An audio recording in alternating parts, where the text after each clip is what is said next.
Hello, everybody. Just before we begin, I'll do my usual checks. Can everyone hear me? And can everyone see me? I'll just go into the comment section as well. Lucas Har01 said YouTube subscribers. Yeah, YouTube subscribers. I always set my live streams up as subscribers only can comment. You have to be a subscriber for at least 5 minutes. That kind of eliminates all the trolls on either my channel or anyone's channel, to be honest. So it's always best to have a subscriber block or a non-subscriber block on live streams. It just makes it a lot easier for me and for you guys as well, just so we've not got silly people coming in. Yeah, so it looks like people can hear me and see me. That's fine. Let's see who we've got in the chat before I talk about some films. So yeah, this video not completely Halloween related, guys. You don't have to worry. But this is just a video. I've not really spoken about films that we watch on or around Halloween, and I thought it'd be a good idea to maybe just talk about some of the films that I tend to gravitate towards when it comes to Halloween, because we've all got our favorites to watch on or around Halloween. And I'm going to give you just some of the picks that I have that are not that popular, and they might not be that good in your eyes, but it's movies that I always gravitate towards. Now, I know myself that these movies are not fantastic, but there's just something about them that are so Halloweeny that you just have a good time when you watch them. So they don't have to be perfect movies. They just have to be decent enough to watch around Halloween time. Have a little drink before I start.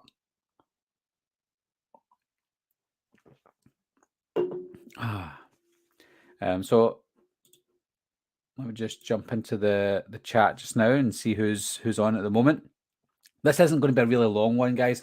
I do have a premiere coming on at 9 o'clock tonight. It's a Halloween related one, so look out for that. So I need to be off for that as well. So I'll be on here for about an hour and a half, maybe an hour and a half. So I'll talk about the films that I watch on and around Halloween, and then after I've kind of explained the reasons why I watch them, etc., I'll jump into the chat as well, maybe get some questions and some answers. So good day to you, Lucas.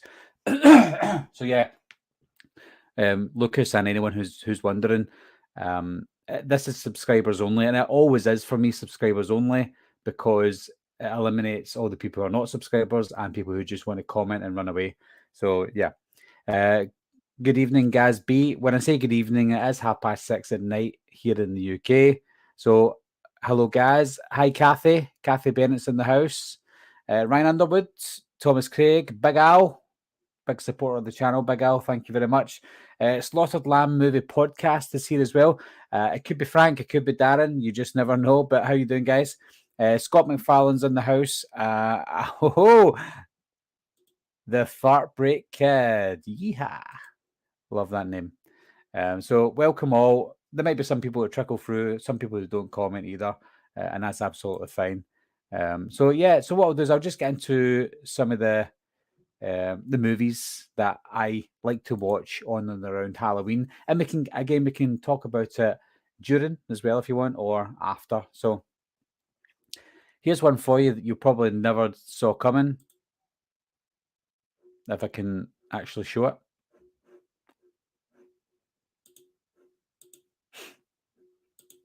Oh, it's because it's on the background. Let me see if I can get an overlay.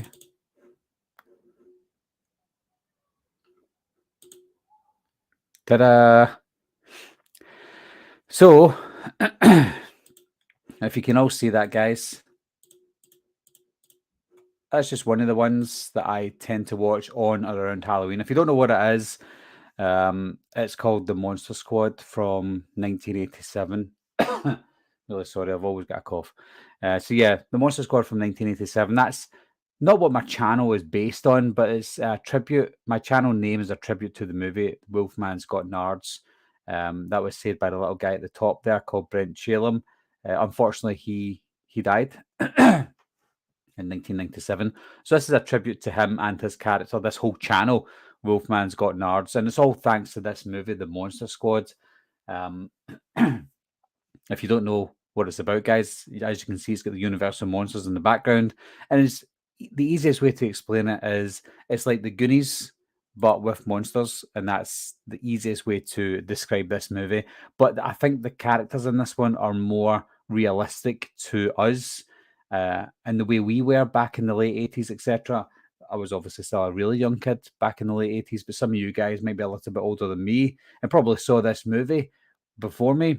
But it's one of the horrors that stuck with me because it's one of those entry level horrors as well. So if you're just getting into the horror and you're not that keen on scary horror films, I think that the Monster Squad is a really good entry to seeing this type of film to begin with because it's got some scares in it, but most importantly, it's almost like a family horror film. It's a 15 here in the UK, and I'm pretty sure if it was reclassified, it would maybe be a 12, to be honest. But there's a few scary moments that maybe still make it a 15, but I think the whole family can watch this one. My kids have already seen it.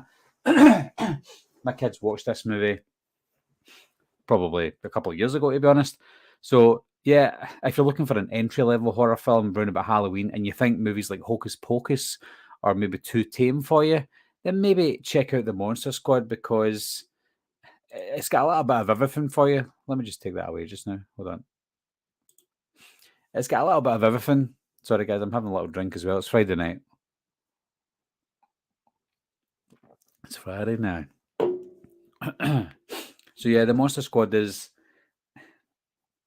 it's not an amazing film, but it's a film that I absolutely love. I adore this movie to bits. It's directed by Fred Dekker and written by Shane Black and Fred Dekker. So you'll probably know who they are from Predator and Predators, etc. So yeah, it's one that I have to watch every Halloween, especially since my channel is dedicated to it as well. If it wasn't for the Monster Squad, I don't know what my channel would be called. I don't know if my channel would be as popular, if you want to call it popular, as it is. So yeah, Monster Squad is the first one that I'd like to let you know about. I'll probably do movie reviews for these films that I'm going to mention eventually. It's just special films that I really can't quite find the time and the best time to talk about. So I thought I'd talk about it in this live stream. I wasn't even going to do a live stream tonight. This video was going to be an edited video that's going to showcase all of these films. But I thought, you know what? It's Friday night. Might as well talk live. Have any of you guys seen the Monster Squad? I know I've just rambled on there, but let me know in the comment section if you've seen the Monster Squad and let me know what you think of it. Scott McFarlane said he's not seen it. Like a scary Goonies? Yeah. I mean, the Goonies scared me when I was a kid. The Fratelli family scared me. But yes, it's definitely like a scary Goonies. And I don't mean a scary Goonies as in, oh, it's terrifying.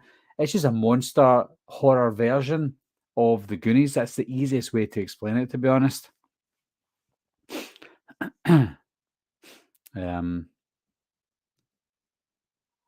Well, yeah, I've not mentioned. Jamie Wilshaw said House was it. Let me just click this on this. Jamie Wilshaw said House was a fun horror, quite tame, and it's exactly like House in terms of level of scariness. I'm talking about the Monster Squad. It's kind of like House. If you've not seen House, House is another fantastic entry level horror movie, and so is House 2, the second story. That's a really good one as well. Oh, there's Gary Sim in the house. Barry, what's up, brother? I bumped into Gary Sim at For the Love of Horror at last weekend there. It was a great night. It was good to meet you, Gary, as well. First time I met you. I didn't even know you were going to be there. Oh, what's that noise? Do you know, my daughter's got a Tamagotchi, one of the old Tamagotchis. Don't know why she wanted it, and it's beeping. Give me 2 seconds, guys. In fact, while you're waiting, have a look at this. Ooh.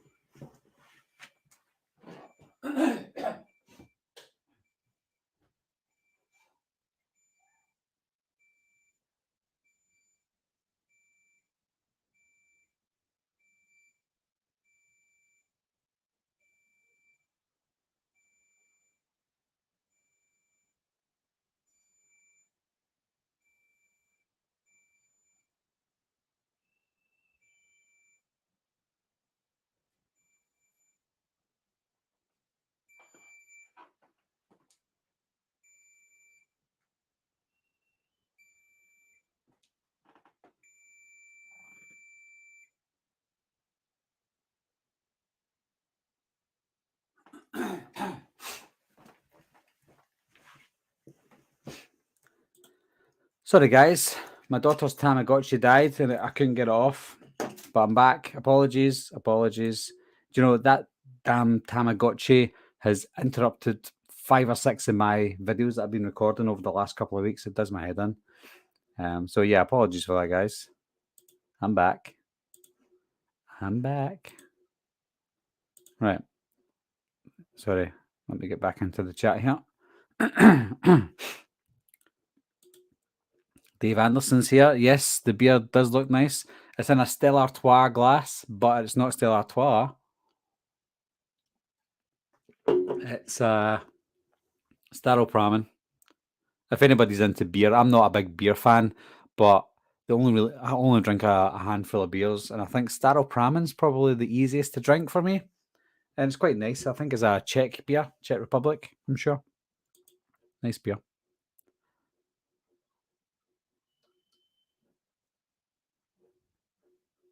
Scott McFarlane said All Hallows Eve is on YouTube. I think you're talking about not the prequel, but the original Terrifier.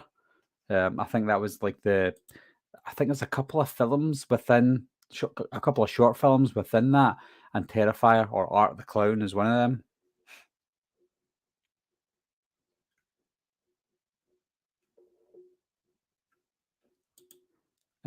Just going to answer this one quickly before I go into my next one.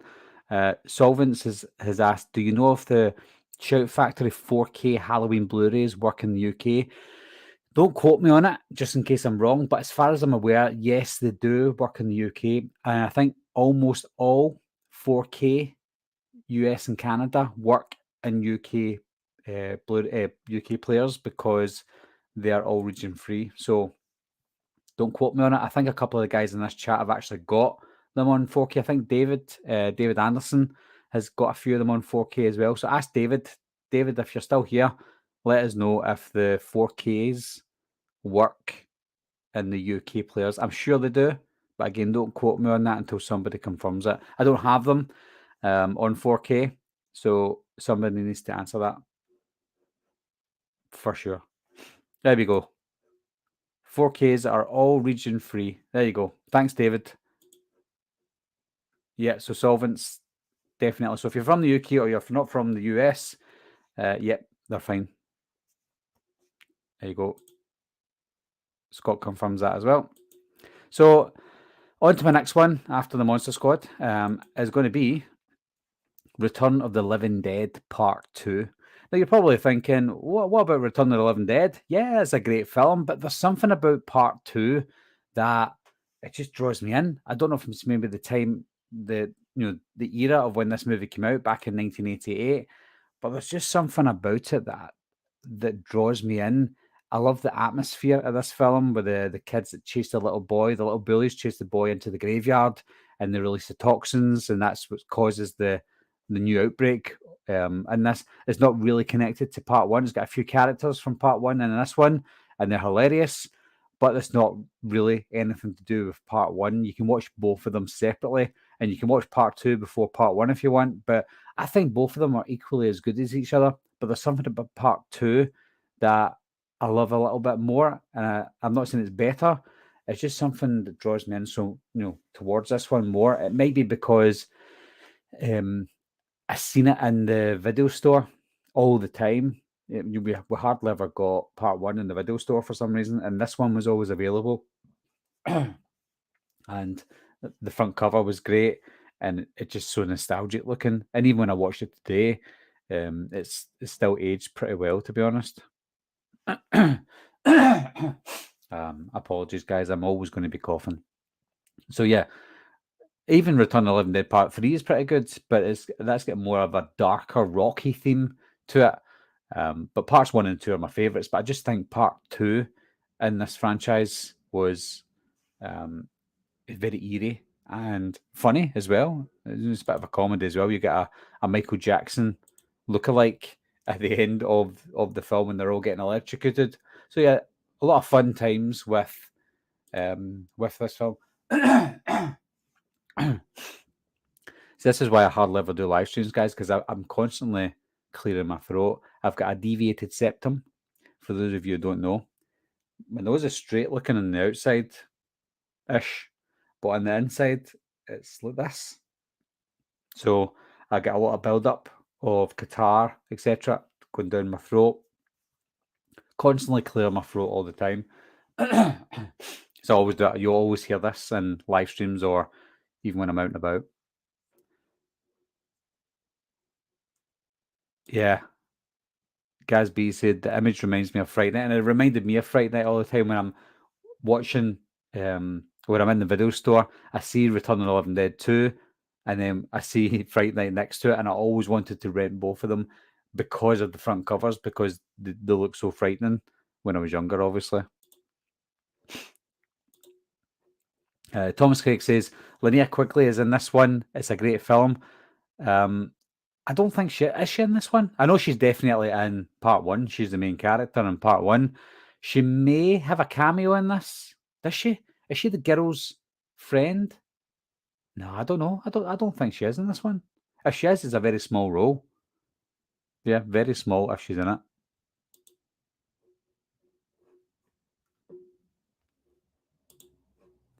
Solvents has a deviated septum too. Does my head in? Yeah. Again, it's not terrible, but it's just hard to breathe sometimes, and I'm constantly coughing. Yeah, David's from Scotland. He's from Livingston. So David will remember the video stores like Blockbuster, obviously, and maybe Global Video. We had Global Video in Glasgow. I'm not sure if you had it in Glasgow, but Global Video was always the one that had Return of the Living Dead Part 2 in it.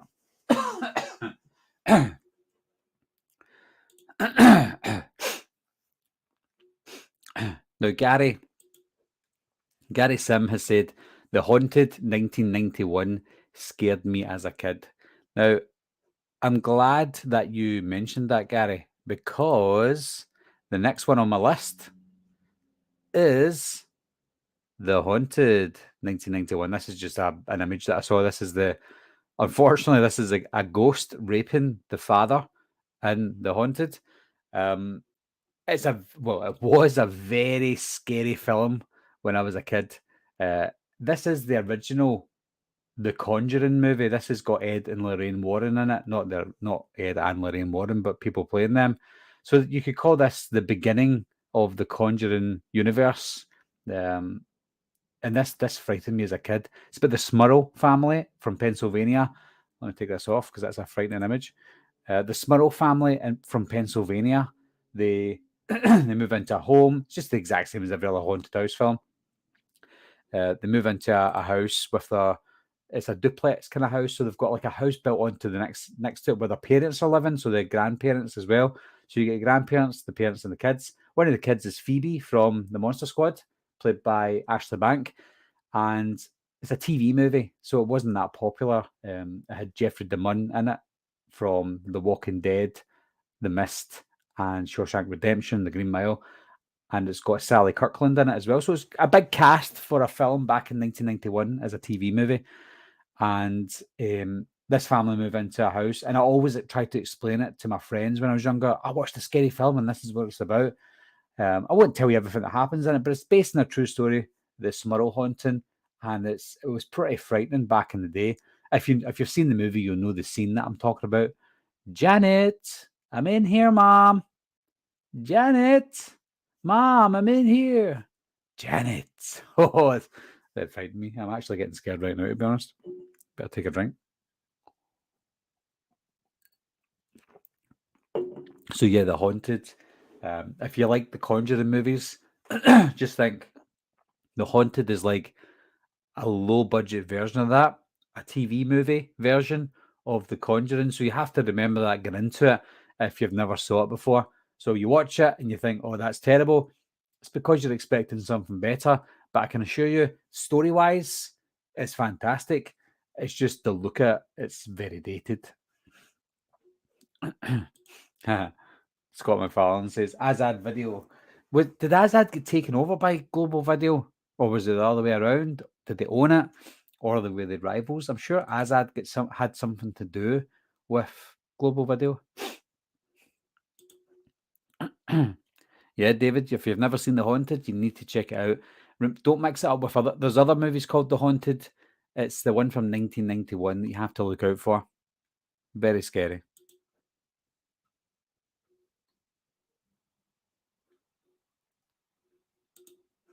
And Scott's only saw The Conjuring recently and he loved it. Yeah, I mean, The Conjuring is one of the scariest films I've ever seen. You know, I thought The Conjuring 2 was scary, but because I know that that was a hoax, because I grew up um, reading about the Enfield poltergeist, I never I never really took to that as much as I did to the original Conjuring, because the original Conjuring took place in the US and it's probably a hoax as well, but at least I didn't know about it.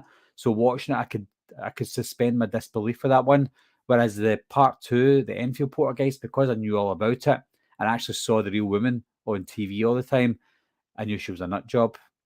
So I just kind of it went over my head, to be honest, but it was still a good film. Haha. Vanderhoff66 has asked, have you seen Satan's Little Helper? No, I haven't seen that. And I do have it, and I'm going to watch it hopefully this Halloween and see what all the fuss is about. I know it's a very underrated flick from 2004, and it's directed by Jeff Lieberman, I believe. He directed Just Before Dawn, which is one of my favorite horror movies of all time. So it was a bit weird seeing that he directed the movie so far down the line. And I think Satan's Little Helper was his last movie he ever directed, so I definitely need to check it out. It does look good. I know it's got Catherine Winnick in it.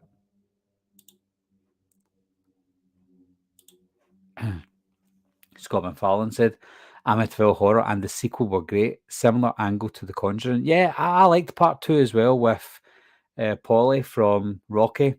Part one and two were good, but after that, they were terrible.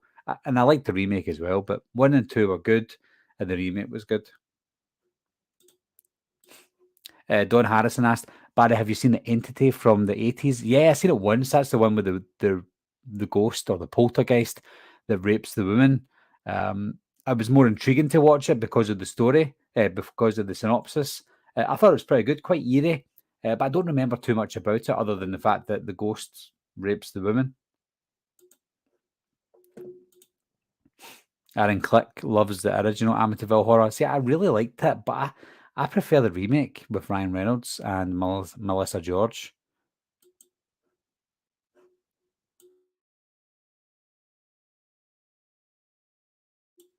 Yeah, I think I'm just going to mute everybody when I start coughing again. Makes it easier.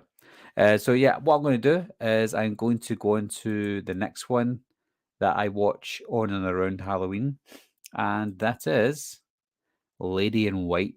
Ooh, this one stars Lucas Haas from what's it? What else is he in? Jesus, he's in Brick.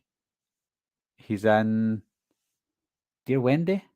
He's in Inception. It's in a couple of other things as well, a couple of TV shows. But yeah, it's one about a wee boy who he's in class and he gets locked in a cupboard in school and he sees a ghost of a little girl and he has to try and solve the mystery of the lady in white. But then he finds, well, I won't spoil much for you, but he finds out someone who's still living has caused the death of someone. And it's like sort of like a murder mystery, but it's got a really scary, eerie atmosphere to it. One of the films that I watched again as a kid, so young, and when I watched it today, it doesn't hold up as much. But there's still a few scenes that are pretty frightening that I won't give away. But yeah, Lady in White was it's a great ghost. It's a great ghost story. As I'm reading this,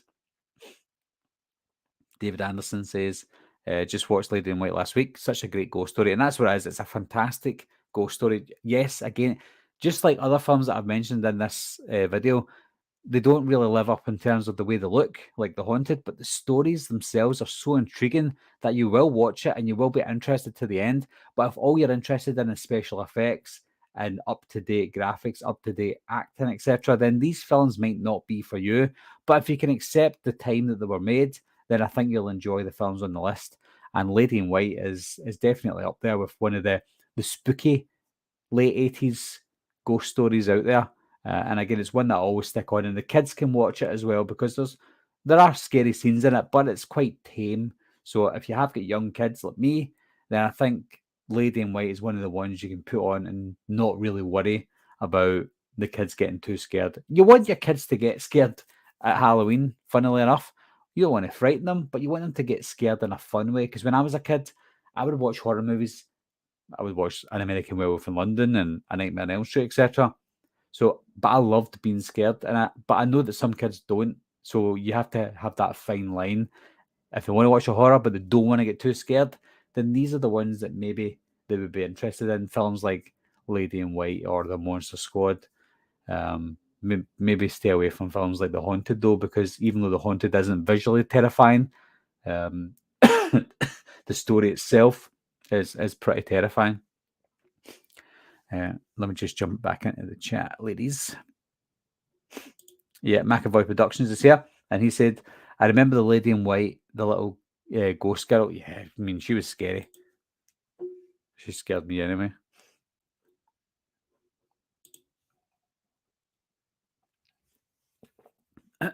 Dave Anderson saw it on Channel 4 late in the early 90s. That's probably where I first saw it, Dave. And I probably recorded it on VHS back then as well. Because I remember when I was younger, I used to get like the TV guide for the month on like a Sky TV guide that shows you the full month. And I would go through it and look for every horror film I could and circle it and remember when it comes on so I can put my VHS in, hit record, and then I've got it on VHS forever. And that's what I've done. Do you know, there's something I miss about that. It's a lot of effort to go through to get the film that you want.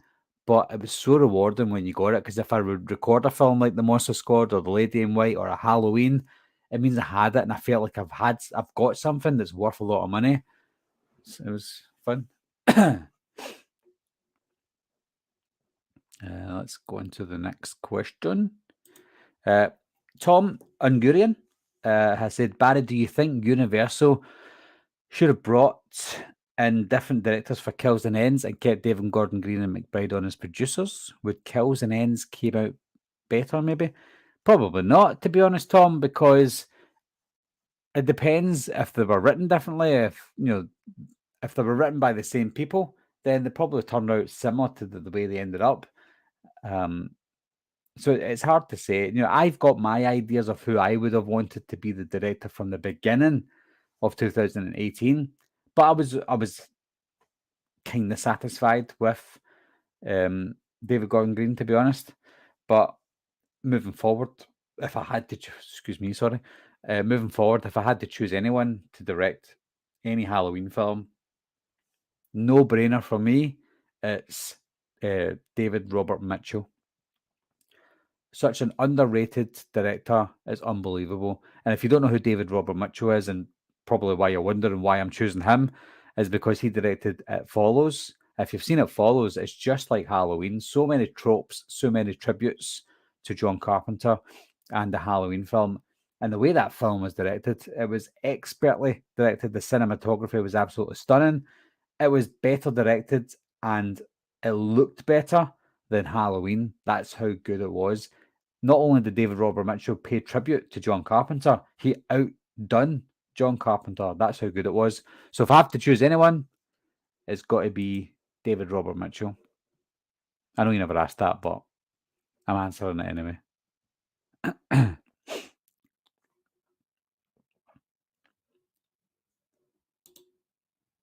Oh, Andy's in the chat. 31 Hallow's Death. Hello, Barry and chat.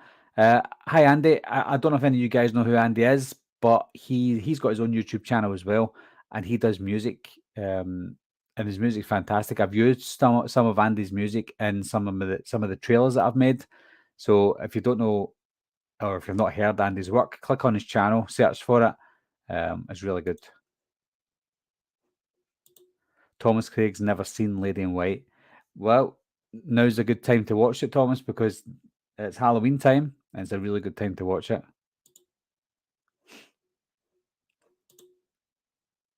Yeah, Tom. OMG, It Follows was great. Good ass choice, Barry. Absolutely, Tom. It Follows is one of the best horror films ever. One of my best horror films ever, anyway. Justin's in the house as well. Hi, Justin. Justin Ritchie. And Jamie Wilshaw says, It Follows could be a John Carpenter film if you didn't know that it wasn't amazing. Yeah, absolutely. See if they put down John Carpenter's It Follows and then you watch it, you'd be like, wow, John Carpenter is back to his best. You would believe it was John Carpenter because it's just so like John Carpenter. It's unbelievable. Anyway, let's get back to it. So I've mentioned the Monster Squad. This one. I've mentioned Return of the Living Dead Part 2. I've mentioned The Haunted. I've then mentioned Lady in White. Next, I've only got 2 more, and then we can discuss extra ones. Next one that a couple of people have already mentioned this, and it is Fright Night from 1985. What a fantastic vampire movie. Again, the only reason I wanted to see this as a kid was because of that front cover, because that front cover was absolutely frightening. Now, I know that Fright Night Part 2 is out as well, and I think that was a really, really underrated horror movie back in the day. I think it's because the original outshadowed it miles, but make no mistake, Fright Night Part 2 is a really good horror film, but obviously Fright Night Part 1 is the best, to be honest. But yeah, it's got that suburban, isolated feel to it. Sort of like The Burbs, but obviously more horror. What else is it like? Like People Under the Stairs, that kind of suburban area. Idle Hands is another good example. A little small town, a little suburban area. But in this one, your next door neighbour's a vampire. How good a story is that? You can't get stories like that anymore because they've already been done. But it's just something about a film like this. It's just so simple. And what makes it even better is the directing and the acting. William Radsdale, Chris Sarandon, Amanda Bierson, what do you call that little guy? Stephen Jeffrey, is it? Oh, God, I can't remember. I'm really sorry. But yeah, all those guys, they've done a really fantastic job. It didn't, when I watched this film, it didn't scare me at all, to be honest. Don't know what it was. There's something about it that just made me feel good. Even the scary bits. I think it's because it was almost kind of romantic as well. And the music was like a porno. It's like dodgy porn music, but I loved it. I think the music and the score, sorry, was done by Brad Fiedel, who done Just Before Dawn score, and he done The Terminator and a few others as well. And Fright Night was one of them. Fright Night was one of his best scores. But again, it's an absolute classic. Dave's taking the words out of my mouth again. Fright Night is a classic, and the sequel is excellent too. I think me and Dave, because we're both Scottish, I think we both think on the same wavelength, and we're both around about the same age. Although I think Dave's a little bit older.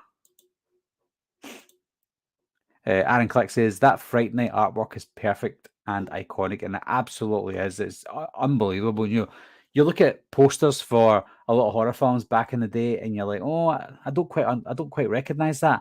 You show that Fright Night one, and it's an instant. I know what that is. That's Fright Night. So good. That reminds me, guys. Let me get this.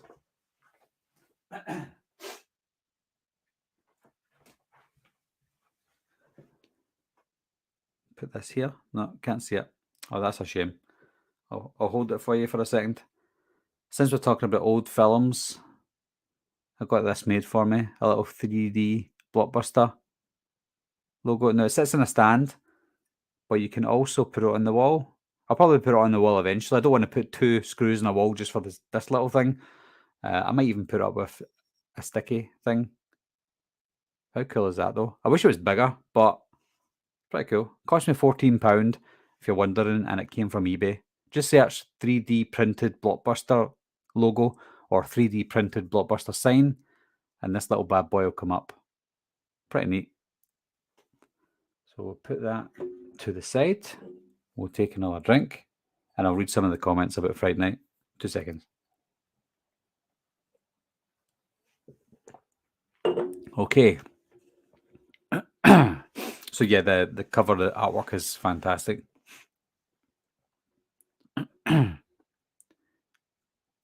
Oh, we've got a super chat come in. and it's from Carter Man 7. He sends in $2. Thanks very much, Carter. That obviously goes towards the channel. It's fantastic. Nard Dog, do you like the Fright Night redo? So yeah, the Fright Night remake, I actually really love the Fright Night remake. It's obviously not as good. When I say obviously, some people do like it better.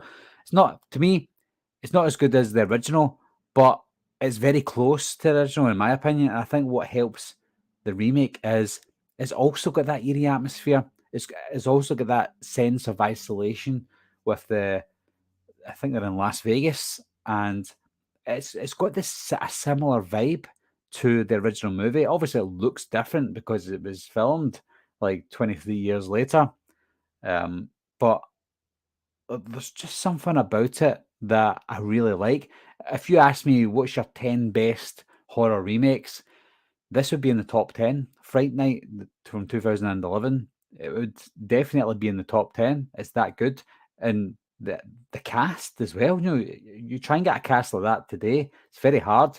Never mind a horror film, but you've got Anton Yelchin, rest in peace, Imogen Poots, Colin Farrell, and obviously Tony Collette. You've obviously got a little bit of Chris Sarandon in there as well, but what a cast. Um, Christopher Mintz-Plasse, um, David Tennant, the cast list goes on. There's not one bad person in there. Well, maybe Dave Franco's not that great, but Dave Franco's in it as well. So it's got a massive cast, great atmosphere, good story, very similar to the original, but also it done its own thing as well. So yeah, never knock Fright Night remake. I actually done a movie review for it last year or so, but it's definitely a very underrated remake. And there's Don Harrison saying Fright Night Part 2 is very underrated. Regina was great as Jerry's sister. Oh, she was stunning. Absolutely beautiful in that film. She follows me on Twitter as well. I don't know why she follows me, but she follows me anyway. And as soon as I saw that she followed me, I was like, oh, really nice. But yeah, she is amazing in Fright Night 2. And that again, the cast in Fright Night 2 were also good.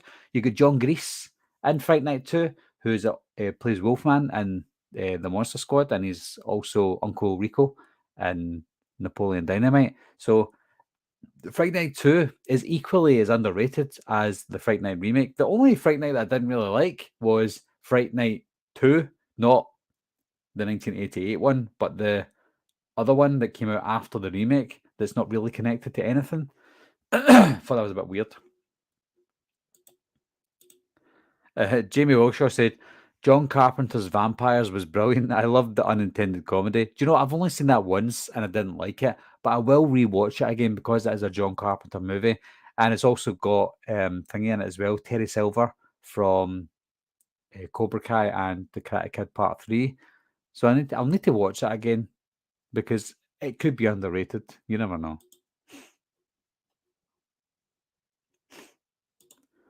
Fright Night looks awesome in 4K. I'll need to pick up the 4K. I've only got it on Blu-ray. Have I? Yeah. Yeah. I've got it on Blu-ray, but I'll need to pick up the 4K. I've stopped buying a lot of 4K. I've stopped buying a lot of Blu-rays lately because everything's coming out in 4K now, and I don't want to do what I've done from VHS to DVD, from DVD to Blu-ray, and then from Blu-ray to 4K again. I've held off purchasing specific Blu-rays because I know that a 4K is coming. So I'm waiting. Unfortunately, I bought Fright Night on Blu-ray because it was almost like it was never coming out. I originally bought the Twilight Time Blu-ray, which was very rare at the time, but it was Region 1. So I kept it until I got my UK Blu-ray and then sold the Twilight Time one. Andy's asked, have you seen 30 Days of Night? It's about vampires with Josh Hartnett as the lead role. Absolutely. What a film that is, with Melissa George as well and Danny Houston, who plays the lead vampire. That's a really good vampire film. That's got some great eerie atmosphere. It's not a film that I watched around about Halloween, unfortunately. It's got that Christmas vibe to it because it's in the snow. I don't think is it set at Christmas or New Year, but it's got that Christmassy vibe, and I think it's because of the snow. But yeah, I watched that quite a lot because that's a really good vampire film. Stephen Jeffries. I don't know why his name slipped my mind. I actually saw him face to face last week at For the Love of Horror. And I remembered his name then. I was like, "Oh, there's Stephen Jeffries," but his name slipped my mind when I was talking about him there. So let me get back to the last one on my list, and then we can just kind of snowball the rest. And the last one is The Midnight Hour from 1985. This is probably the most rare film on the list because it's a TV movie again, an ABC TV movie from 1985. We didn't get it in the UK till about the late 80s, to be honest. But the first time I watched this movie, I instantly fell in love with it. It was unbelievable. This is the most Halloween themed horror movie of all time. What a film this is. 2 seconds. It's about a group of kids, group of teens who accidentally awaken the dead when they read a manuscript on a parchment thing. And the dead come back to life and they come after everyone. And there's a dance sequence in it as well called Get Dead. You might know about it. But what a film this is. That when it comes to Halloween themed horror movies, if anyone asks me, what's a good Halloween themed horror movie that's not Halloween, John Carpenter's Halloween, I'll say The Midnight Hour. This is hands down the most Halloween feeling Halloween movie of all time. Let me just take this away. It is hard to get. I was lucky enough back in the day that when I was looking for this one online, I signed up for Amazon.com at the time. It was back in 2000, I think it was. And the exact same week, Anchor Bay released the DVD. And I was like, oh, I'll buy that, thinking it was just a DVD that was always available. And it turns out it was very rare. And it went up for sale for like £300 after that, or $300. And I still got it today. It's not worth that much now, but I've still got it anyway. I've actually got the Spanish version as well. It's a film that needs to be released on Blu-ray at some point. It just has to be released. I know there's rights issues with the music in it and ABC or Disney owning the rights to the film. So they need to iron out all the rights issues so they can release a proper Blu-ray release of this. And then when if it eventually gets a Blu-ray release, then hopefully more people will watch it, more people will appreciate it. It is very cheesy, but the cheese makes it so good. Let's pour another drink. Yeah, the cheese makes it so good. There's, like I said, there's a few musical moments in it that don't feel out of place. It's not like a Disney musical where they're singing a Disney song. I can't even think of a Disney song off the top of my head. Wish Upon a Star. Is that even a Disney film song? Well, I can't think of any. Hakuna Matata. It's not like one of those, it blends in with the film. And it's got a really good 80s vibe to it and a good 50s vibe. I'm one of these guys. My favorite film of all time is Back to the Future. It's an 80s movie that's also set in the 50s. I really love Dirty Dancing. It's an 80s movie that's set in the 50s and 60s. So it's got that feel to it. It's an 80s movie and it's got characters that come back from the dead from the 1950s, like Sandy, a cheerleader. And it's got the 50s music in it, like Bobby V, Devil or Angel. It's a wonderful film. I will do another review of this. I think I've actually got a review online when I just started doing reviews on the channel, but I'll probably do an updated review. But what a film it is! If you've never seen if you've never seen The Midnight Hour, guys, check it out. It's a great Halloween themed movie, and it's a Halloween themed movie that the whole family can watch. A few scary moments in it, but that's okay. The whole family can watch this one. It's hard to find. If you can find the Spanish DVD, then buy that. It's worth it. I think it's about £10 or whatever. It's definitely worth it though because it's a really good Halloween themed horror movie. So let me go back to the chat again. I'll read some of the comments, then I'll maybe go through some other horror films that I tend to watch around Halloween. Don't have any visuals for them, but that was just the main ones that I always watch. Other ones that I'll mention later on, I'll maybe watch now and again. Scott McFarlane said, think my favourite vampire type flick would be Salem's Lot. Do you know what? I really liked Salem's Lot, but I don't remember much about it. I remember obviously the famous scenes.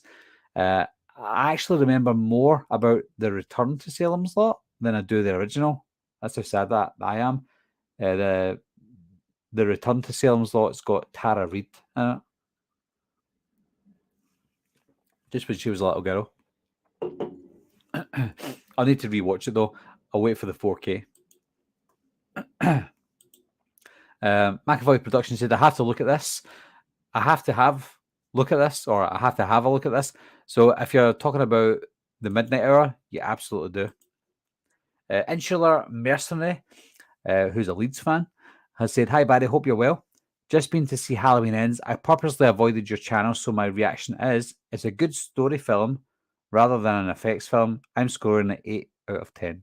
That's fair enough. That's quite high, to be honest. I scored it around about 7, I would say, and for the same reasons as you said. It's not really a good Michael Myers film. In fact, it's not a good Michael Myers film at all, but a story in its own, really good. I feel your pain though with Leeds United right now. Don Harrison said, I'm 47 and I only have just watched this movie last year. Love it. Do you mean the Monster Squad? Do you mean the Midnight Hour? If you do, fingers crossed, that's what you mean.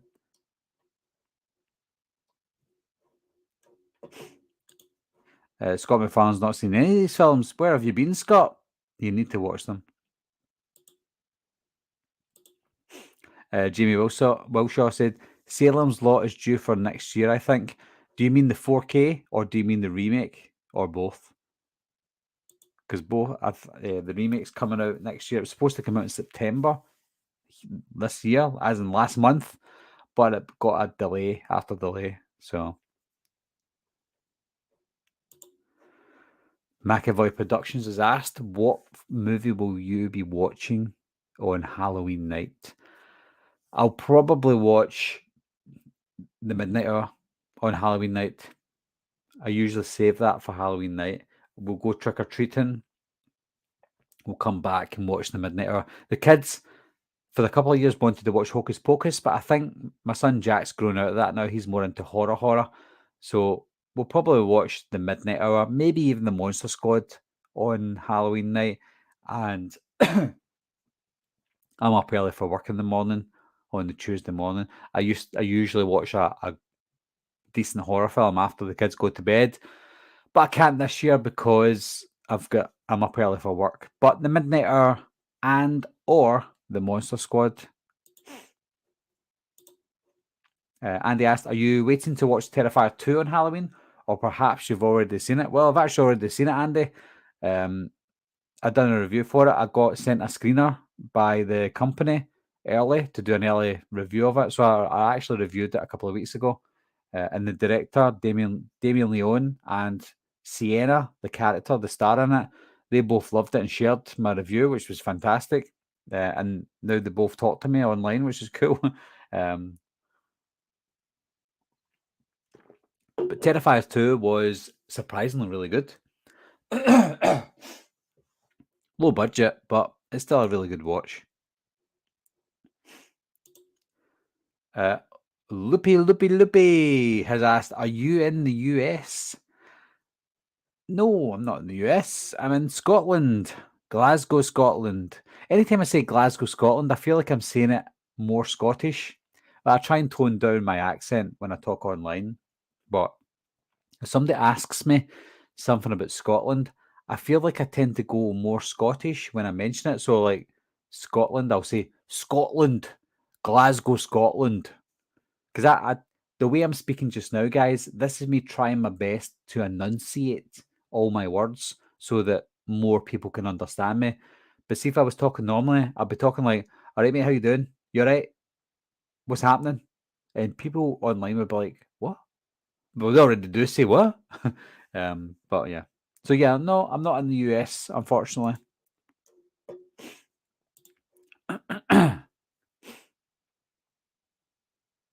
Colin Baldwin, must be a new subscriber, has asked, favourite film of all time? Damn, talking about Back to the Future. That's the first I've heard your number one. You should do a video on your top movies. I actually have a top 50 on my channel, but it's top 50 horror movies, to be honest. So yeah, maybe you are a long time subscriber, Colin. But yeah, I've got a top 50 horror movies on my channel. My top movies of all time is harder because it changes all the time. But just off the top of my head, Back to the Future is definitely number one.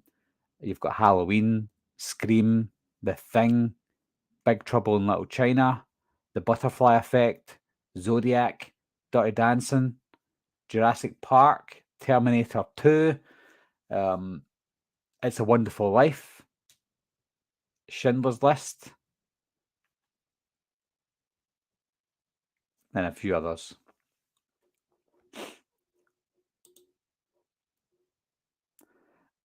Raymond, or Ray, has asked, what's the worst horror movie you have seen? Well, Ray, um, I don't really want to give it away just now because I've actually got a movie review for it coming up at the beginning of November. But if anyone's been watching my channel, you'll see that I'm doing the Hellraiser reviews right now. And let's just say it's a movie from the Hellraiser franchise and it's coming up shortly. And it is hands down the worst horror movie I have ever seen in my life. It's even worse than Jeepers Creepers Reborn. That's how bad it is. Yeah, it's terrible.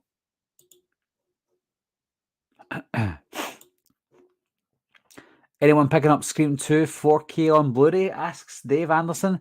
I will be picking it up, but I'm not quite sure if it's got a slipcover yet. Any images I've seen of it on Zavi or Amazon, it looks like it doesn't have a slipcover, and that's disappointing because my Scream 1996 Scream has got a slipcover with it. I don't get steelbooks because I think steelbooks are more popular than Amory and slipcovers, so I go for the slipcover. And I've not seen any images with a slipcover in the UK, so I'm waiting to see if it has a UK slipcover. Hopefully it does, and if it does, I'll pick it up. I'll pick it up anyway eventually, but I'd rather it to be uniform because I'm very OCD when it comes to my Blu-rays and DVDs and 4K.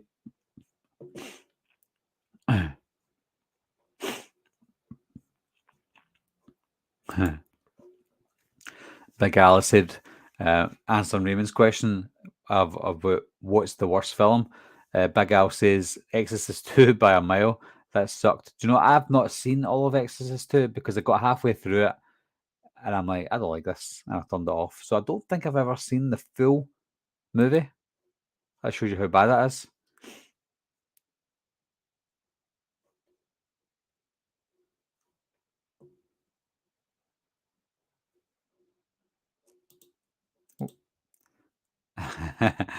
Raymond asked, haven't you seen Troll 2? That's the worst. Though I've actually got Troll and Troll 2 on Blu-ray special edition. There's something about Troll 2 though that I can appreciate. It's a terrible, terrible movie, but I want to watch it sometimes. It's almost like The Room with Tommy Wiseau. I did not hit her. I did not. That's bullshit. I did not. Oh, hi, Mark. That film. There's something about these movies that I'm so intrigued about watching, especially if you've had a little drink in you and you watch it drunk and you just laugh your head off. Troll 2 is on that level. It's unintentionally funny.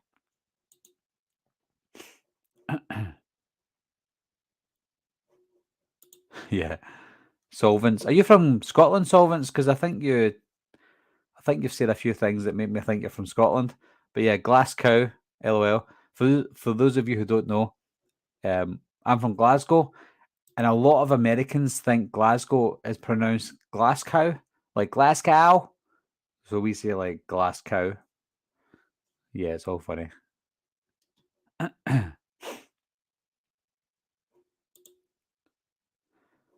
Scott said, Barry, you must remember the Glick brothers scratching at the window.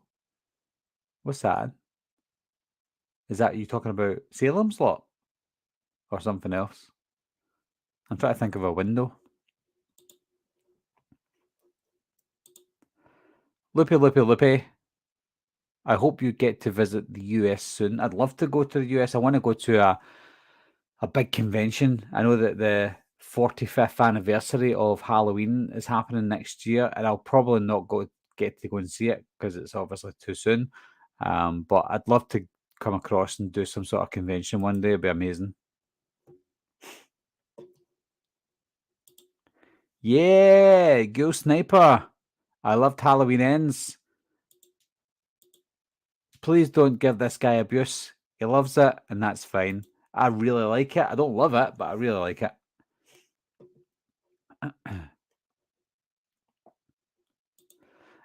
Don Harrison asked, "Are you a fan of Phantasm or Phantasm?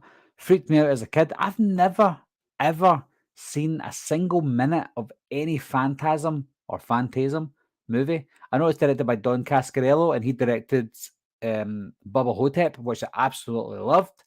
But for some reason, I just didn't watch any of the Phantasm movies. If you guys recommend it, I'll maybe head into those films. I know there's a few of them, maybe four. There's a four. But yeah, I've not seen any of them.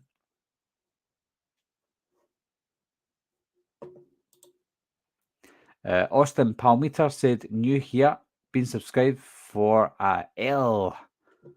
Does that mean a lifetime? But you're welcome here, Austin. Oh, Dave Anderson. Nobody spoil this for me, but I've not seen Barbarian yet. But Dave asked, "Are you planning on watching Barbarian?" Yes, I plan on watching Barbarian. I've avoided spoilers for it ever since it came out in the US, and I will be watching it very, very shortly. 100%. Oh, we've got a super chat from Big Al. Thanks very much, Big Al. Big Al has given a £5 super chat. And he said, "Not exactly typical horror genre, but would you give Threads the Wolfman's Got Nards treatment? I find that sucker more horrific than typical horror films." What is Threads? I don't know what Threads is. I've heard of it. Is it a TV show? Is it non-horror? Is it thriller? Is it a movie? I don't know what it is. But is it good though? Al? That's the question. Oh, we've got another super chat. We've got Lee Henderson sends in £5. Thanks very much, Lee. And again, guys, any super chat that comes in, it all goes back to the channel. Thanks very much for supporting the channel. And Lee has said, "Watch VHS 2 last fist." Watch VHS 2. Is it last night? Last time seeing it? Thing of nightmares. Or first time seeing it? Sorry. Right. Watched VHS 2 last night. First time seeing it. Thing of nightmares. I think that's what you said, Lee. I really liked VHS 2, Lee. I like VHS 1 as well. VHS 1 and 2 were really good. Maybe VHS 2 was a little bit better. I didn't really like VHS 3, and I've not seen the other two that have came out recently. But I've actually got VHS on my watch list to do some sort of ranking and reviews for those films because they do have some good qualities to them. But I'll need to check the new ones out and then maybe go to the franchise as a watch. Again, thanks guys for the super chats. It's a docudrama about nuclear war in 80s Britain. Oh, Threads. All right, okay. I'm interested in that stuff. Yeah, Slaughtered Lamb said it as well. Threads is horrific. Nuclear bomb in Sheffield in the 80s. Great BBC drama. Is that a true story? I did not know that. I know that about obviously Chernobyl back in the mid 80s, 86 or 87, 86, and it spread to Scotland. But I did not know about this thing in Britain. I'll need to add that to my watch list. That's stuff that my wife likes to watch as well, so I'll maybe watch it with her. Loopy, loopy, loopy.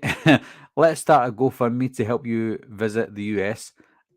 Yep, absolutely. Start that GoFundMe, guys. I'll take nothing to do with it because people think I'm a chancer, but it'd be amazing. I'd love to go to the US. I actually watched a video recently with Darren and Frank, the Slaughtered Lamb. I think it might be their what video was it? I think it might have been their best films, their best horror movies. And they're talking about Darren going across to the US and meeting up with Frank face to face at Halloween, I think. Halloween 45th anniversary. And I'd love to do something like that, just traveling across the US and going visiting places and seeing some YouTubers as well. Because I think most of my YouTube friends are all from the US. I think the closest one to me is Darren. And he's all the way down in England. And I've mentioned it before, me and Darren should be doing more videos together face to face. But it'd be good if maybe even myself and Darren can travel across and see Frank, go and see Dave McRae and people at the horror conventions that we all know. It'd be great. And there's Darren said, "Come with me, Barry. Get saving." Absolutely, yeah. I mean, I'd love to save up for it. It's hard because I've got the kids and stuff like that, which is not unfortunate. I love my kids, but it's unfortunate that I have kids that stops me from doing things like this. But yeah, it'd be some experience. I'd love it. Dave Anderson asked, "Are the Slaughtered Lamb on YouTube, Barrett?" Yes, they absolutely are. Just search the Slaughtered Lamb movie podcast, and it's two guys, Darren and Frank. Darren's from the UK. He's the brains. He's the civil guy, and then you've got Frank, who's the comedy value, who's also very smart as well, but he's hilarious.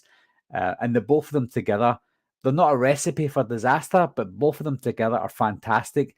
And they're so infectious that you'll watch one of the videos and you'll just watch another one and another one and another one. The videos are quite long as well, which is good because when I go to work, I do, I'm obviously forensics. So I'll do some days while I'm in fingerprints, and fingerprints at work are very boring. So I'll stick my earphones in and I'll just listen to Frank and Darren literally for 8 hours. And I'm being serious. I'll listen to them for 8 hours while I'm doing fingerprints, catching the bad guys.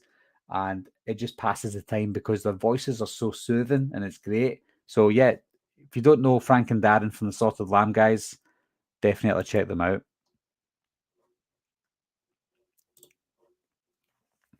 DMM has said Ghostwatch was mental. I mind so many of my friends and their younger siblings not sleeping that night back in Halloween 1992. I'm one of them. I watched it as a kid as well, and I was only 8 years old at the time, coming up for 9, and it frightened me, and I thought it was real, and I think all of you thought it was real as well at the time. There's an American version of that came out not so long ago, 2015 or something, and it was set in the 80s, but it it wasn't as good as Ghostwatch because that came out and was a product of its time. But I think it was called WNM 87 or something. It's called Halloween Night or something. I can't remember, but it was a decent film, decent documentary style.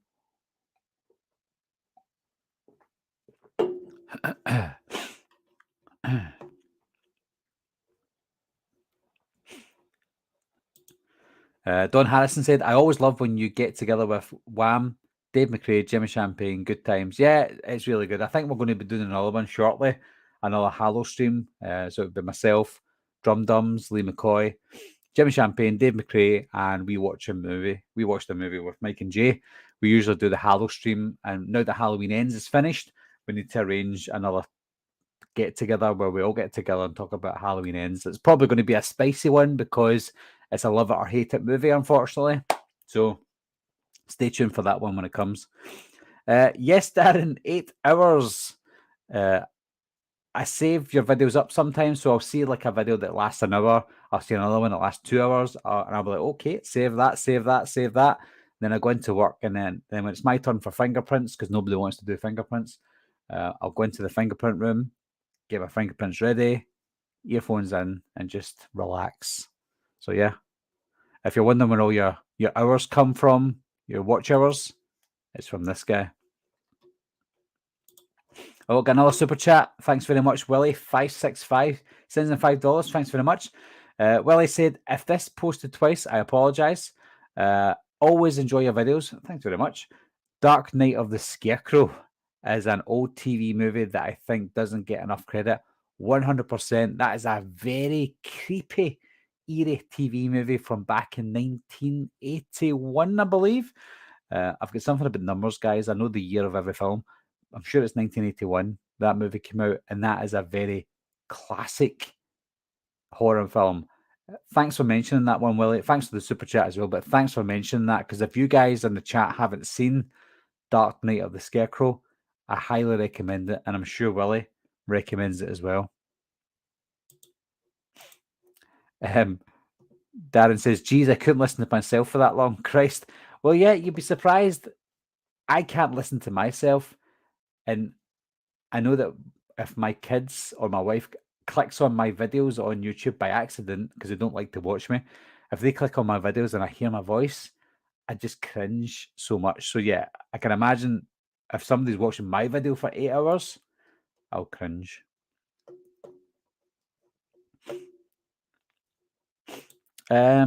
Loopy said, I think you would really like Christian Hannah Horror and Anita podcast. I've heard of Christian Hannah Horror. In fact, I think I might have watched a few of his videos before, but I've never heard of Anita podcast. I need to check them out. Always like recommendations for new and other horror channels or upcoming horror channels. It's always good to watch new ones. DMM said Ghost Watch was so real, like Crime Watch with ghosts. If criminals aren't scary enough, yeah, criminals are scary, but Ghost Watch was like put it up to 10. Oh, the beer's starting to get warm, unfortunately.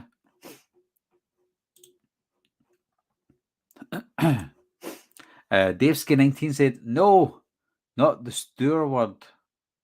The Steward? Steward? Don't know what that is. Is that a chat you guys are having? Big Al says, the slaughtered lamb is the greatest bromine of the 21st century. Bromine? Is that a new word? What's bromine? Is that like bromance? Or it's obviously 2 words. Is that bromance? Or is it 3 words? Bromance. And no, I'm lost. Am I getting too old for this? Darren said, love Dark Night of the Scarecrow, so underrated. Absolutely. Don't have any bad things to say about that film. Dave Anderson asked, what would you like to see next from the next Halloween movie? Anthology, Barry? Yeah, anthology is the best way to go. And I know that they kind of jumped the gun with the Corey Cunningham story, because that is a perfect start to an anthology series.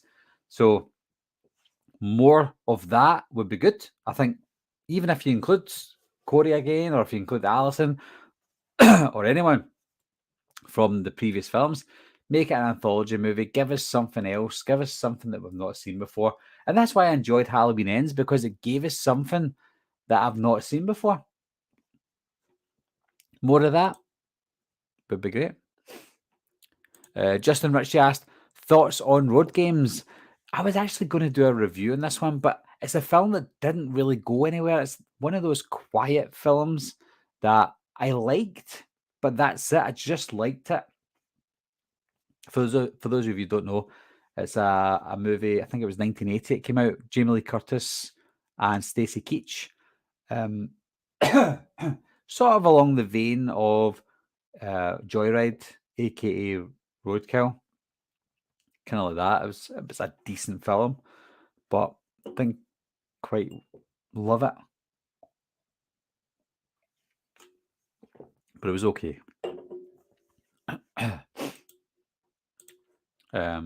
Carterman7 said, some of these people need to proofread before hitting send.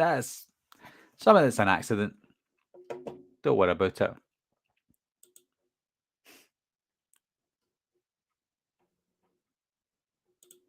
Austin Palmeter said, sorry guys, I seen the trailer for Knock at the Cabin Door. It looks promising. Yeah, it does. It looks decent. It's M. Night Shyamalan, so you're going to get a hit or miss with M. Night Shyamalan. Hopefully it's good, but I don't hold my breath. You know, he has done some stinkers, but he's done some good ones as well. We've got another super chat coming in from Ghoul Sniper, £2. Thank you very much, Ghoul Sniper. Random question, but do you believe in ghosts in real life? I'm going to say no, but I want to say yes for a couple of reasons. One, I want to experience seeing ghosts because it's creepy and I love scary things.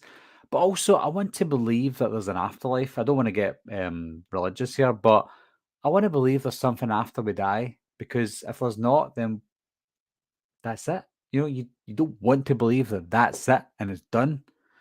So I want there to be an afterlife because I don't want this to be it. And that's really it. So yeah, I want to believe in ghosts. Obviously, they're not true. Come on. Have you ever seen a ghost? I've always felt presence of things, and I've mentioned it on the channel before, that I felt like something's there. But that's only after I've watched a horror film or read something about horror or went online and read horror stuff, and I've had a feeling that something's been there. Any experience I've had, it's on the back of watching a horror or being scared for something. So unfortunately, I don't believe in ghosts, but I want to. Never say never, though. It's not been proven that there is ghosts, but it's also not been proven that there's not. Just like Batman. I could be Batman.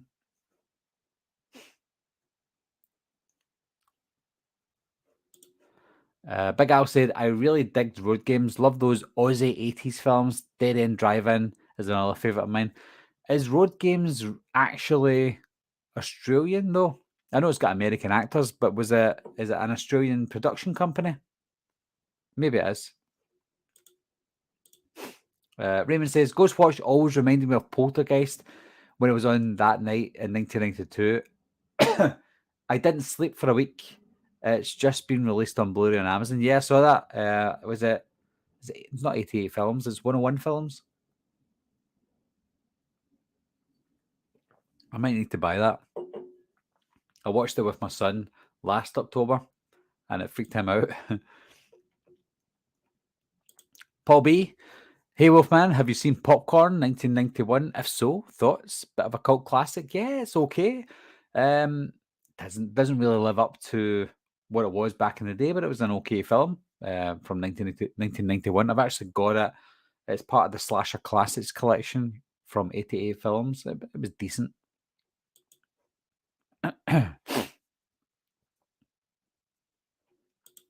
Loopy. I had asked if there are any movies about the Stour worm. What's this? I heard that word before. Stour. Am I saying it right? I don't know what that is. Stour worm.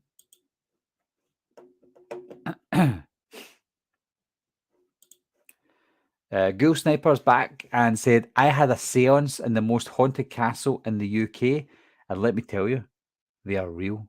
They were really answering every single question we asked. Oh, you been serious? What castle was it?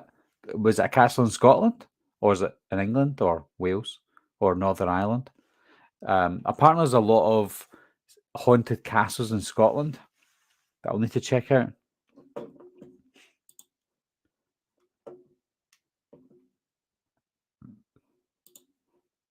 The Emperor Rises has said, have you given Monster Squad its traditional seasonal viewing yet? I assume it's a tradition for everyone. Yeah, like I said, this part of the reason why I've done this video. The Monster Squad was one of the films that I watch on Halloween. So yeah, it's a seasonal viewing for me. And like you said, I assume it's a tradition for everyone. It should 100% be a tradition for everyone. Everyone. Justin actually said Road Games.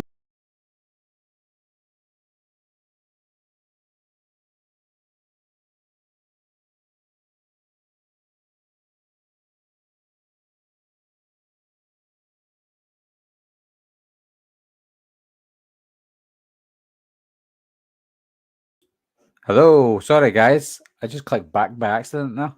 Apologies. Justin Ritchie said Road Games is set and made in Australia. Well, that shows you how much I remember that one. I didn't know it was set in Australia. Uh, DMM said favourite Scottish horror or horror set in Scotland. Was Dog Soldiers set in Scotland? I can't remember now. 2 seconds, guys.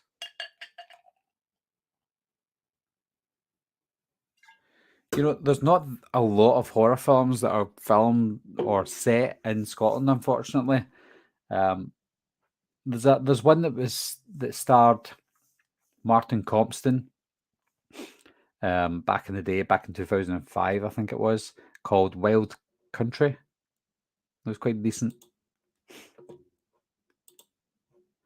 Ghoul Sniper said the castle was called the Chillingham Castle in England, Northumberland, 4 hours from where we live. I might need to check that out. Maybe do a seance. Dave Anderson said, think we lost you, Barry. Hopefully I'm back. Justin Ritchie said, my comment killed the stream. Video killed the radio star. And he's back, Big Al says. Okay, sorry about that, guys. I accidentally clicked back on my StreamYard. Ooh. This is a strange one.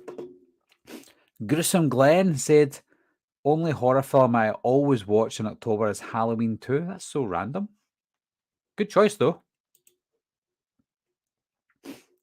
Big Al said, favourite horror in Scotland has got to be Dog Soldiers. Yeah. I knew it was in Scotland. DMM says, aye, Cairn Gorms. Aye. That means yes. DMM, are you from Scotland? Aye. Amar. Aye, Amar. Aye, Amar means yes, I am.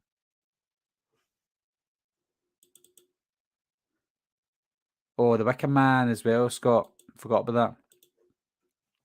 Willie565 says, Ends wasn't horrible.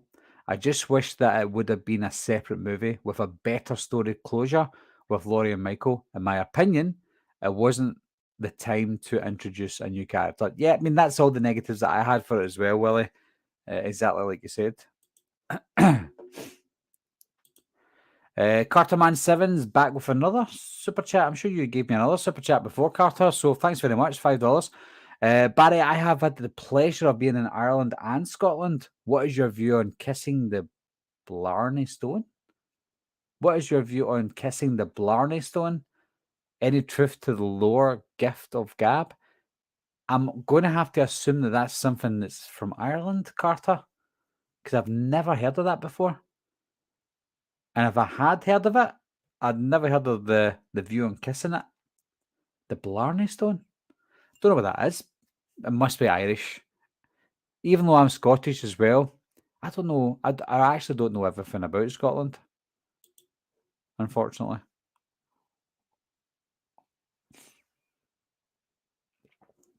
Ghoul Sniper said Terrifier 2 just got to streaming a couple of days ago. I watched it, and it's the most goriest film I've ever watched. Yeah, I mean, that, I don't want to spoil anything for anyone who's not seen it, but there is a scene in it that totally obliterates the scene from Terrifier 1 with the cutting the body in half. There's a scene with a girl in a bedroom, and that's all I'm going to say, but it was disgusting. Disgusting.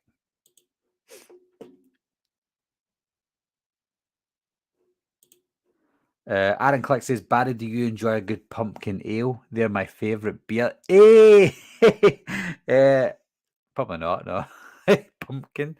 Nah, I don't know what it is about pumpkin ale, but no. Yeah, I said at the beginning of the chat, guys, I'm not a big beer fan. The only beers I really drink is Budweiser and Staropramen, the kind of retail beer. I'm not that adventurous when it comes to beer. I'm more of a vodka guy. Justin Ritchie's got a good question. I'm not saying you don't ever have a good question, Justin, but he asked, B horror film that would work really well if remade as an A24 art film. Ooh. Mm. Christ, that's good for a video, to be honest. Never mind that question. Um, what what B horror film would be good as a A24 art film? Ooh.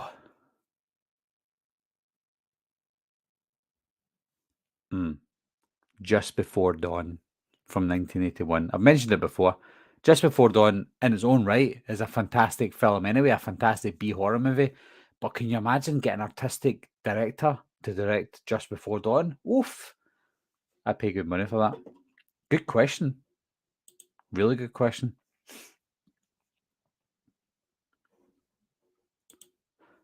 Yeah, Gruesome Glenn said, bedroom scene is proper nuts. That's Terrifier 2 we're talking about. When you watch Terrifier 2, guys, for the first time, prepare yourself for that bedroom scene. That's all I'm going to say. The Emperor Rises said, I'm late to the party. What are you drinking? I'm drinking Staropramen. It's the big bottles, 660 milliliters. I'm on my third bottle, guys, so I'm Scottish as well. So if you can't understand me just now, maybe you'll never understand me after my third big bottle. A big bottle. Darren's seen it already. Darren said, really enjoyed Terrifier 2. A lot more tongue in cheek, which made it an easier watch. Top date, top date movie. Absolutely, it's a great date movie. My wife is squeamish when it comes to horror films. I might actually say to her, "Let's watch Terrifier 2. It's really nice. If you liked Dirty Dancing, you'll like this." Justin Ritchie said, "I want a basket case as an A24 art film." To be honest, see when you watch that film, it does seem quite arty to begin with. It's very artistic. Willie comes in with another super chat, $5. Thanks again, Willie. Fallen, Denzel Washington, is another flick I believe is underrated. More of a thriller, but good for the Halloween season. Denzel is great. Yeah, I don't remember too much about it. I do know when it came out, though. It came out in 1997. Fallen is one of those ones you categorize along the lines of Seven. I'll need to watch that again. That you reminded me of that one. That is a good one to watch. I'll definitely watch that again. For those of you who don't know, I've got I wouldn't say really bad OCD. I've got OCD that I don't visualize to people, but I've got something about numbers and not like Rain Man, Dustin Hoffman, but years. I could probably tell you as close as I can be the year of birth of every actor and actress, not the new ones, like the Gen Z ones, but I could probably tell you that the year of birth of every actor and actress and the year every movie came out, every popular movie, not random films. And it's just something, when I got the internet back in 2000 or something, the first website I really latched onto was IMDb. And I just searched for every actor, every actress, every movie, etc. And the years stuck with me over the years. So for that reason, if somebody says to me, "Well, um, what year was Will Smith born?" I would say, "Oh, 1968, easy." What year did Scream come out? Oh, 1996. It just rolls off the tongue. It's a bit of an OCD thing for me. But if you want to ask me a question about a year, I'll maybe get it right. And if I don't get it right, I'll be a year or two off.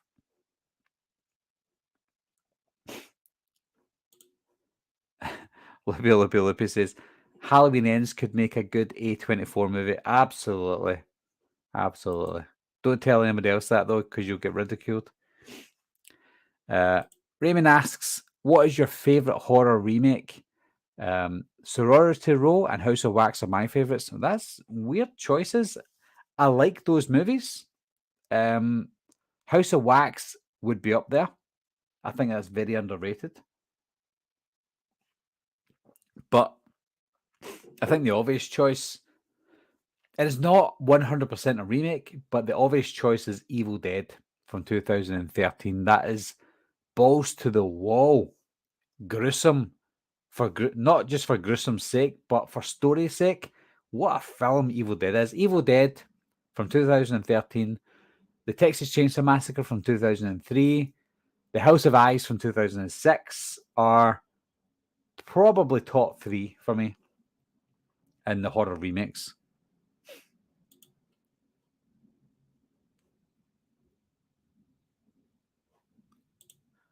Moretti for me, Barry. Do you like? Is Moretti a beer? So that shows you how much I know about beer. I think Moretti is a beer. I'm sure.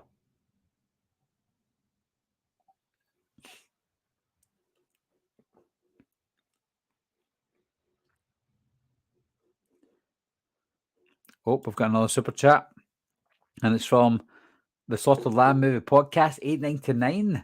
Thank you, Darren. I'm hoping it's Darren. You've not confirmed it's Darren yet, but hi, Darren. Love seeing you booze.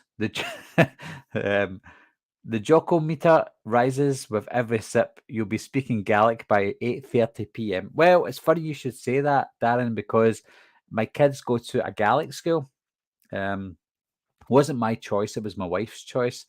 The Gaelic schools are apparently the better educated schools in Scotland. So my wife's a teacher, so she knows all the best schools. So she wanted my kids to go to a Gaelic school. So what we had to do is send them to a Gaelic nursery to begin with, and then send them to a Gaelic school. So my son Jackson, primary 7, so he's 11. So he'll be going to high school next year. And my daughter Gracie is in primary 3, so she's still in the younger stages. But they can both speak Gaelic. I can't speak a word of Gaelic. My wife's a wee bit okay. So the kids will come home from their Gaelic school and they'll talk Gaelic to each other. And I'll be like, what are you saying? What are you saying? So they can talk in Gaelic to each other. And I'm like, I don't know what you're saying. Nobody knows what I'm saying anyway. But thanks very much, Darren. Ghoul Sniper asked, what do you think the most gory Halloween film is? It's got to be one of the Rob Zombie movies, to be honest. It's probably Rob Zombie's Halloween 2. Yeah. Not great films, to be honest. I watched Rob Zombie's Halloween 1 2 nights ago, just randomly. And do you know what? The last half of the movie holds up. It's a bit gory, unnecessary gore, but there's some scenes that have got a lot of tension in them, like when Laurie comes out of her house, out of Tommy's house, screaming, holding her leg. Michael's walking after her, and she's screaming. Some really tense moments in that film that's completely ruined because of the dialogue. When did Slaughter High come out? 1986.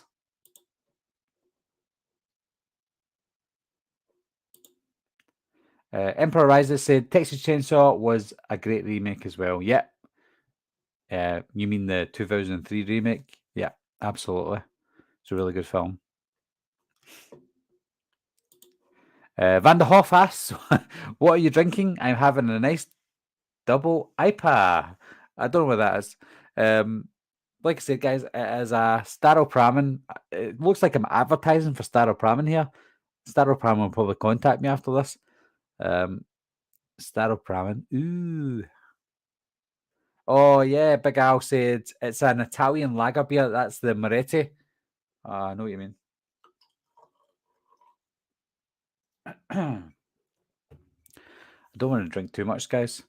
The wife and kids are out just now. They're away to a Halloween party at the Science Centre. We've got the Glasgow Science Centre, the big tall building in Glasgow. They're away to that, dressed up.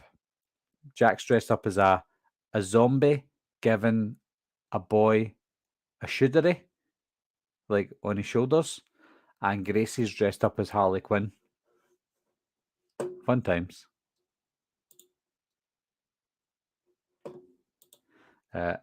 Scott said Moretti's a very good beer. I'll probably check it out. I need to start getting into beer eventually because I'm a man. Men should drink beer.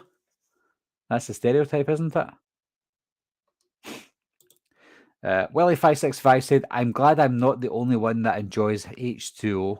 I know I'm in the minority with that one, but I remember you stating you like it as well. Do you know what, Willie? You're probably not in the minority. You're probably in the majority. I just recently watched, I think Chris Stuckman, one of the big movie reviewers, done a review for it and he enjoyed it. And Jeremy Jans, who's a guy that I always watch because I think his reviews reflect my reviews. And he recently done H2O review as well, and he loved it as well. So I think maybe you have to be of a certain age. I was born in 1983, so I was 14 when H2O came out. I wasn't 15 yet. I wasn't 15 until December. But I was 14 when it came out. I probably saw it when I was 15. So I'm of that age of loving movies like H2O. And I know that some people say, oh, but it's so 90s. It's just like the other 90s movies. Obviously, of course it is. It's a 90s slasher movie. That's like saying, oh, I don't like Halloween from 1978 because it's just like a 1970s movie. Duh. And Halloween H2O came out in 1998. Of course it's going to be like Scream. Of course it's going to be like Urban Legend. I still know what it did last summer. I know what it did last summer. The Faculty. All those movies came out at the same time. They're products of their time. Yes, they'll be dated eventually, but it comes to a point where they become these cult classics where you look back fondly to a certain era and go, do you know what? That wasn't a bad film. That was a good film. And I think H2O, I know what he did last summer, Urban Legend, all those movies have come to that stage now. I feel old saying this, but they've came to that point now that they're almost 25 years old. And you're like, do you know what? They're good films. Urban Legends now getting an appreciation because that was ridiculed back in the day. I know what he did last summer was ridiculed back in the day, but that's becoming a classic. And now H2O has come around, and I think it's going to become a classic. It already is in my eyes because it's amazing. But there you go. Darren said, "That's amazing that your kids can mug can mug you off without you knowing." Absolutely. If I see it, I know what they're saying through their eyes, though. So if they swear, straight to bed. The Emperor Rises said, "Is there a background or side character from any horror movie that you think should get their own film, like what West just did with Peril?" What about Wade from Halloween 4? How that rejection from Kelly Mika affected him. Like she said to him, "Fuck off, Wade." How did that make him feel? He must have went home and cried. I would have cried. If Kelly Mika told me that I had no chance with her, I would go home and cry. And I don't know. I think my life would change for the worse. And I would show that regression in my life that Kelly Mika rejected me. And then finding out the next day that she died, it would be devastating. So I want to see the effects of Wade, how he lived his life after the death of Kelly Mika. So sad.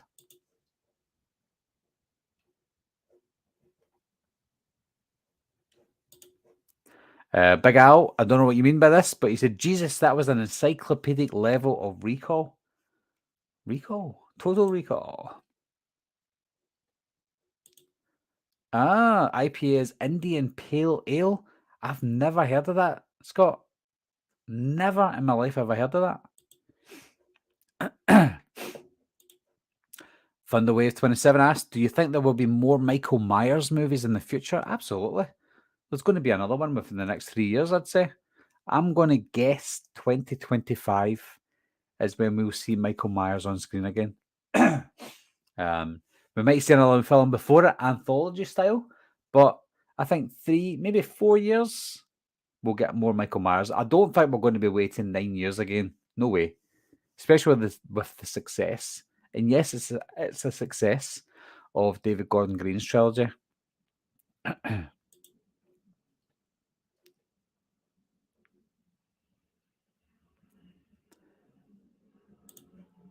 Justin Ritchie said H2O is great. Much better direct sequel than H18.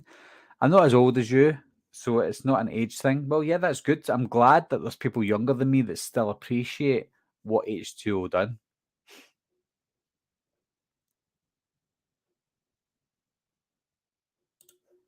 Brandon White asked, any standalone horror movies that you think were good enough to deserve a franchise but never got any sequels?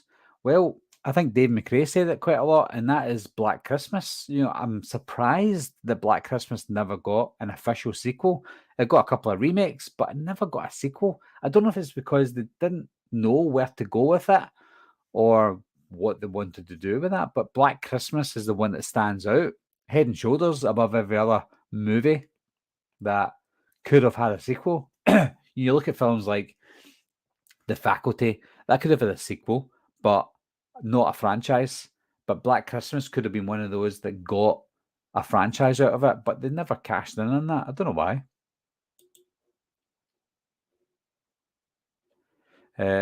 What time is it, guys? 7 minutes past 8. I'm going to go in about 20 minutes, if that's okay with you. Is that okay? Darren said 70s horror was cool and daring. 90s horror was glossy, overproduced and unambitious, save for Silence of the Lambs and Seven. Well, Silence of the Lambs is a bit different because that came out in the early 90s. That felt like an 80s film, to be honest. Was it 91 that came out? Still felt like it was one of those late 80s detective style horror films that I didn't really ever consider as a horror movie. Seven, again, it's more of a thriller, and it didn't feel like that era of horror. The late 80s, yes, it's definitely glossy, but it's glossy because we see it as glossy. But I think kids today, or even in years to come, they might see it as that style of era. They may call it glossy as well. I don't know, but there's something about that era that I just love. And Darren's slightly older than me, so Darren was already at an age where he maybe watched these late 90s horror films and thinks, oh, it's a bit cheesy. Probably the way I see the late noughties horror films and think that's a little cheesy. So yeah, I think sometimes it can come down to the era that you grew up. But yeah, they're definitely glossy because they're that high quality teen slasher movies. Cops do it by the book, Big Al.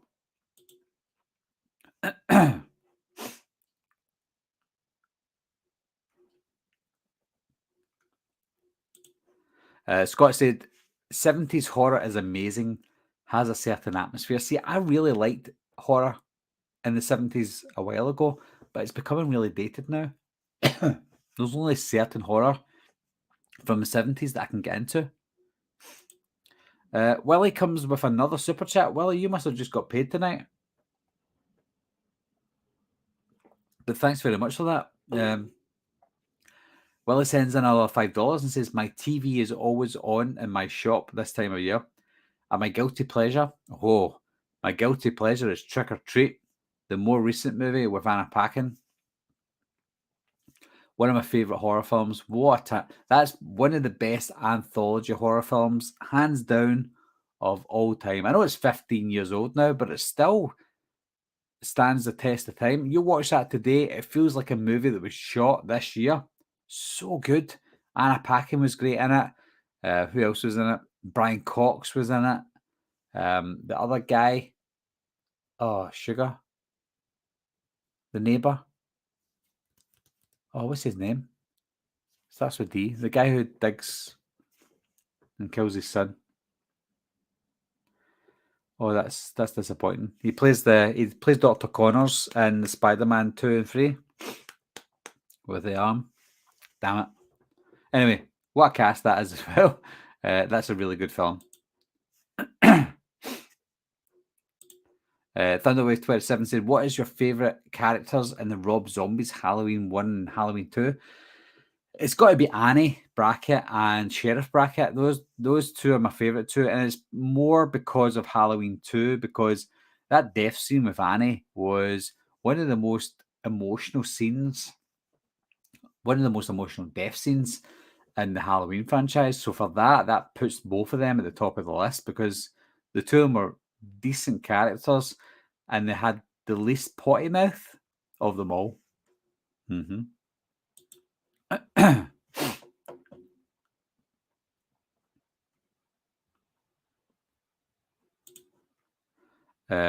How about Candyman? It was 1992 or Scream 1996.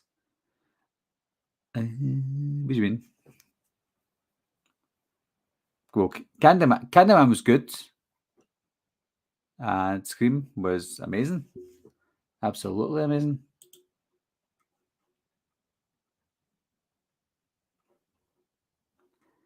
So I'm going to have to go through these a little bit quicker than I thought, guys. Willie won the lottery. Absolutely, he must have. And yeah, Darren said Willie's won the pools today. If Willie wins the pools every week, I'll do a live stream every week. Cheers to Willie.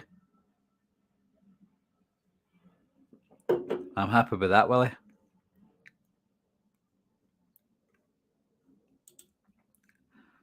And Big Al said Willie is laundering money before the taxman gets onto his gun running empire.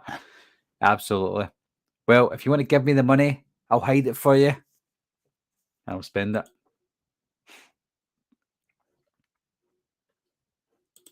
Remember that, Darren? Spot the ball is a soccer, a football coupon that you get, and you get a picture of a footballer or a couple of footballers, and they're kicking their legs, and you have to try and spot the ball. And if you win money.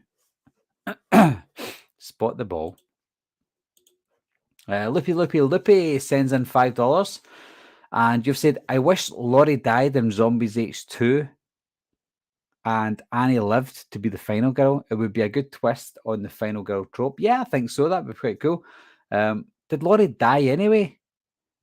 I know there's a director's cut and the theatrical cut, but I'm sure Laurie possibly died. And there was a dream sequence at the end where she's kind of zooming out and she's possibly dying.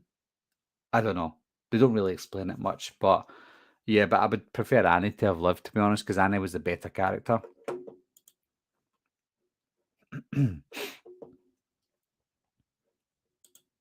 Oh, Scott McFarlane sends in I was going to say dollar, £1.79. Thanks very much, Scott. Put this towards a Moretti, mate. I absolutely will. I'm going to try a Moretti the next time. Hope they sell it in Asda.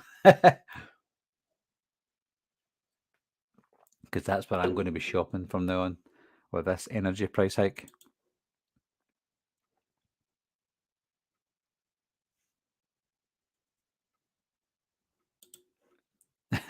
Willie said, "Ha, you guys are hilarious. Far from a rich man, just throwing a few quid while I can." Again, thanks to everyone who sends in a super chat. It means the world to me that people would actually send in to support for the channel, and I'm not telling anyone to do it. It's just a little bit extra. But thanks very much, Willie, Loopy, Scott, Darren, anyone who sent in any super chats tonight. It all goes towards the channel. Where do you think I could get this from? My new laptop.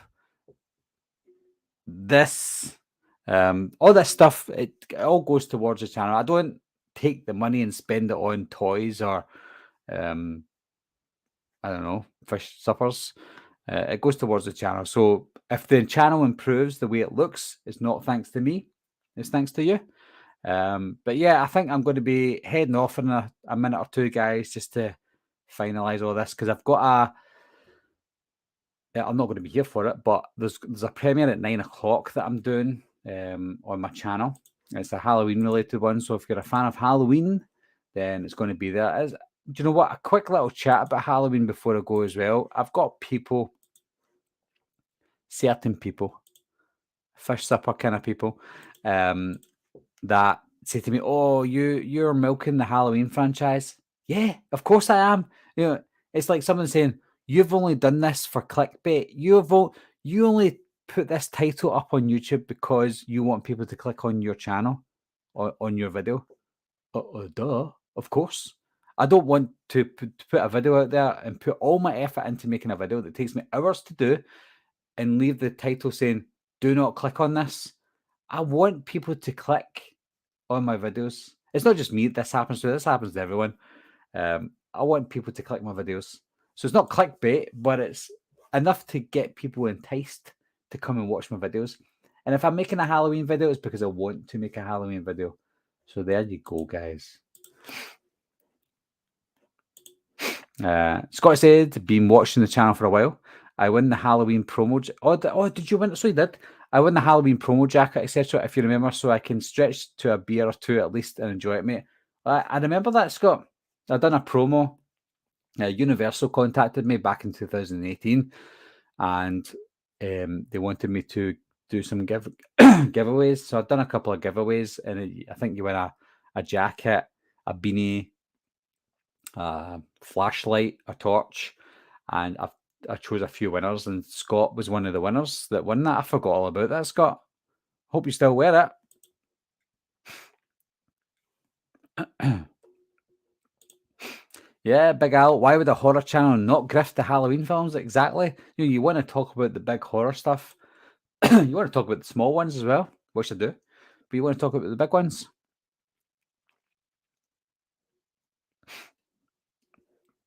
And that's me, guys. So I'm going to start heading off, guys, and get myself prepared for another beer. Just before I go, one more. I'll get enough for one more. The Poop Angel said, "Don't go. You're so cute."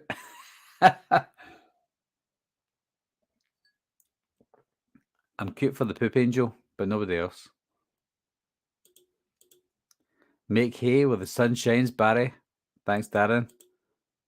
Happy Halloween to all of you. Have a great one. And that's it, guys. I'm not going to be doing a live stream until after Halloween. So I'm hoping that everyone has a really good Halloween when it comes. I hope you get a lot of toys, sweeties, treats when you go trick-or-treating. Because I'll be going trick-or-treating with my kids. So yeah. Happy Halloween to all. Justin Ritchie, good stream, Barry. Pleasure as always talking with you. Pleasure talking to you as well, Justin. Always a pleasure. Enjoy Halloween, everyone. Enjoy Scott to my Moretti. I can finally afford it. Happy Samhain, everyone. Bye-bye. Bye-bye. Bye-bye.